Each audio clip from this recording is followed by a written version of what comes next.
Hi guys, welcome to this short routine all about time. Now we all love to travel forward into time or backward into the past, but of course we know that in reality that only happens in Hollywood movies. And you talk about a guy many years ago called Uri Geller that had the capability of using his mind to control time, to move forward or backwards, but only on a timepiece. Now this particular routine you can either use one spectator or two spectators. So here's a quick overview of the performance and then I'll give you the tutorial at the end.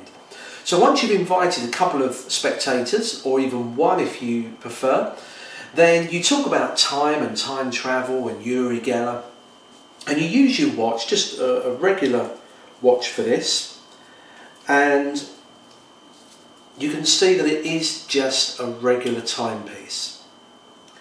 It's got a little watch winder on there, and you're going to pull that out and just spin it a few times just to prove that it's just a regular watch that can be adjusted. You then give this to the spectator face down on your hand, and so they can wind the watch winder to give a random time.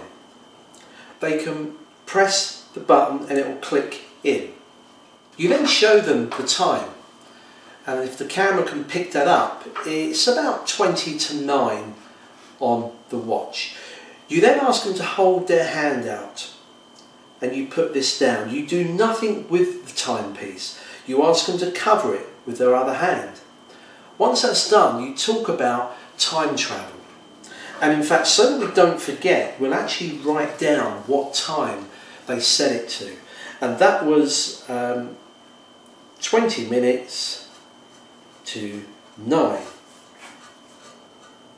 Okay, so that's just a reminder as to what the time was. 20 minutes to 9 o'clock.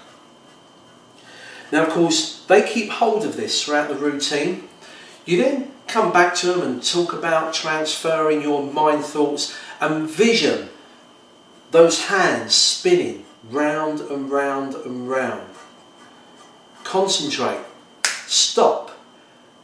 The hands have stopped, frozen in time. They remove their hand and you show them the time, and there you can see the hands have moved to show a new time of 11 minutes past 3.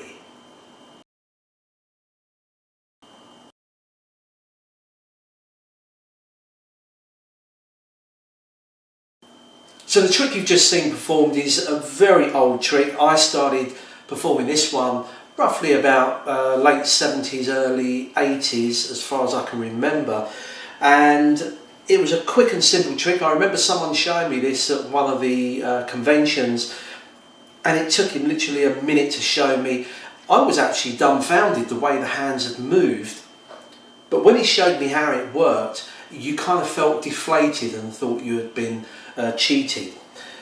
It is a very simplistic trick. Now, the reason I'm showing you this is because at the moment there's a lot of commercially available tricks out there that cost a fortune.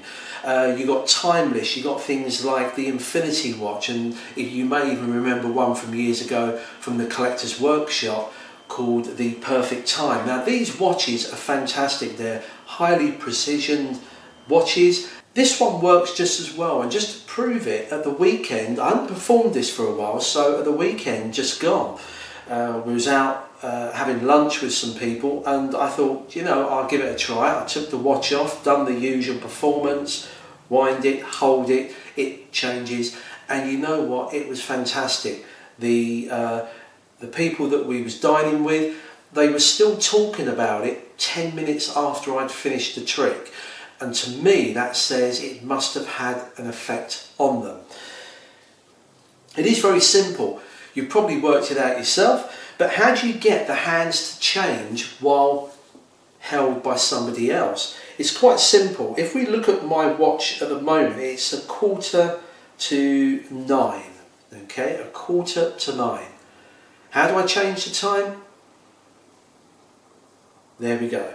It's now just gone 15 minutes past 3. And that's how the whole trick works depending which way round you hold it. Now the principle isn't new, you may have come across it before, but I just think it's a great little 1 minute filler trick. You know, when you're doing card tricks, you want to take a break from card trick after card trick, just quickly whip your watch off, do this quick trick, bang, it's done, and you can move on to other tricks. The only thing you've got to look for is a watch that doesn't have numbers on the dial. Okay, so you can't have numbers on the dial. You're just looking for the little markers that are as plain as anything. You also don't want any logos on there. Now this particular watch I got from eBay about a week ago, mainly because I couldn't find my original watch that I used to use. But any watch will do. If you search eBay, you'll find lots of them, but I will put a link to this one in case you want to get the same one. Now this one isn't great because it does have a logo on there. Ideally you want to get one that's totally plain. Now I did pick up another one off eBay, which is even better. If you look at this one, if I can kind of hold it for the camera to see. Now this one's ideal. It's got no numbers on the dial, and it's also got no branding in the middle. Okay, so that is ideal. So turning this one way or the other would be ideal for this particular routine. I think I paid about £5 for this one. This was second hand. This one was brand new, and I think it's about $5 or $6. I can't remember exactly. But if you can find a watch that's got a plain face like that, you can do this routine. If you watch the routine, it is as it was. So you take off the watch, you pull out the winder, you prove that you can spin these around, you hold it face down, and I've got the watch winder on this side. The spectator can spin it to set a time and then push it in, it will click, they can feel it click, and that's it. Now when you pick this up, watch what I do here. As I pick this up at the edges, notice this finger here is covering up the watch winder. When I pick this up and show them, once they've given you the time, you put it in the palm of their hand, drop it. Now this could be a second spectator, they cover it, the rest of it is performance. Now the reason I wrote down the time is, one, so that they don't forget, but obviously you're not always going to be in a situation, in a stand-up routine, of being able to write it down. Or you can just talk for a bit longer. What I'm trying to do is just to kill a minute or two, just to make the time slightly different.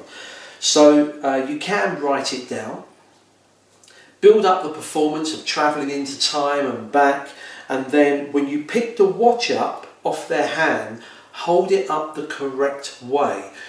That way they can see the time, and when they read it out, if another spectator reads it out and says 8:30. As I said, great little filler trick. Give it a go, and I think you'll be impressed with the results, and for an absolute bargain price.